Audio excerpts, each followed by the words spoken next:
त्र्यंबकेश्वर तालुक्यातील पेगलवाडी ग्रामपंचायतीपैकी गोहिरेवाडी येथील जिल्हा परिषद प्राथमिक शाळेत जाणाऱ्या विद्यार्थिनींनी काही दिवसांपूर्वी समाज माध्यमांवर रस्त्यांच्या दुरावस्थेबाबत एक रील व्हायरल केलाय. त्यानंतर सोशल मीडिया तसेच पत्रकार बांधवांनी या ठिकाणी प्रत्यक्ष भेट दिल्यानंतर अतिशय बिकट परिस्थिती समोर आली. नाशिक जिल्हाधिकारी आयुष प्रसाद तसेच इगतपुरी त्र्यंबकेश्वर विधानसभेचे आमदार हिरामण खोसकर यांनी देखील या ठिकाणी पाहणी केली. बांधकाम विभागाच्या अधिकाऱ्यांना जागेवर बोलवून आमदार खोसकरांनी संबंधित अधिकाऱ्यांना तात्काळ या रस्त्यासंदर्भात विचारणा केली. मंजूर कामे तत्काळ मार्गी लागली पाहिजे. जे कोणी अधिकारी हलगर्जीपणा करतील त्यांच्यावर कठोर कारवाई केली जाईल असा स्पष्ट इशाराही यावेळी आमदार खोसकरांनी दिलाय.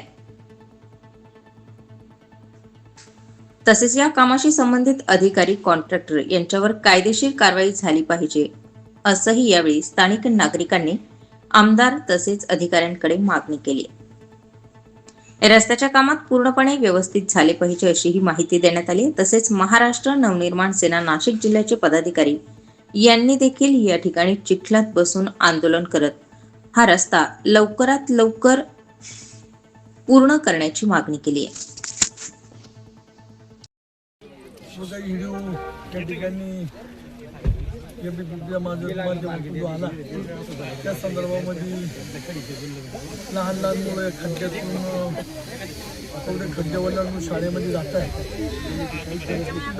घेऊन सगळं मीडियाला तो चॅनल दाखवल्याबद्दल त्यांचं पण अभिनंदन.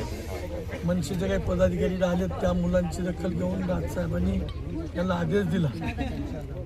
आणि काल मी सुद्धा जिल्हाधिकारी महोदयांची, अध्यक्ष अभियंता महोदयांची आणि कार्यकारी अभियंत्याशी बोललो.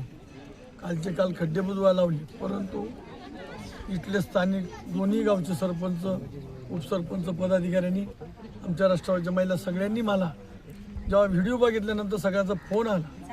आणि खरोखर अतिशय वाईट या परिस्थितीमध्ये त्र्यंबकेश्वर शहराला लागून एवढा मोठा 2027ला कुंभमेळा भरतो आणि अशी परिस्थिती असताना येणारे भाविक काय आहे परिस्थिती, अशी परिस्थिती इथं एवढे रस्ते एवढे खड्डे पडलेले. तर ह्या माध्यमातून गेल्या 2 वर्षापूर्वी 50-54 मधून बरेच ह्या त्र्यंबक तालुक्यामध्ये कामं मंजूर आहे, परंतु त्याला काही ठिकाणी निधी नाही. परंतु काही ठिकाणी निधी असूनही सुद्धा काही कॉन्ट्रॅक्टरने ह्या कामावरची त्या कामावर निधी काढली. आणि ते आज आम्हाला जेव्हा पेगलवाडीचे काही कार्यकर्ते बोलत आहेत त्यांचं खरं आहे. त्या ठिकाणी मी असतो ते पण तेच केलं असतं की मागच्या वर्षी सरपंचांनी माझी चिडचिड झाल्यामुळे मी त्या कामाला 25 लाख रुपये टाकले. त्या कॉन्ट्रॅक्टरनी ते 25 लाख दुसऱ्या कामावर वर्ग करून काढून घेतले. त्या अधिकाऱ्यांनी पण तो शाखा अभियंता उपाभियंता पण सस्पेंड केला पाहिजे, त्यांच्यावर सुद्धा कारवाई. स्टार 24 फास्ट न्यूज साठी रवींद्र माळेकर, त्र्यंबकेश्वर.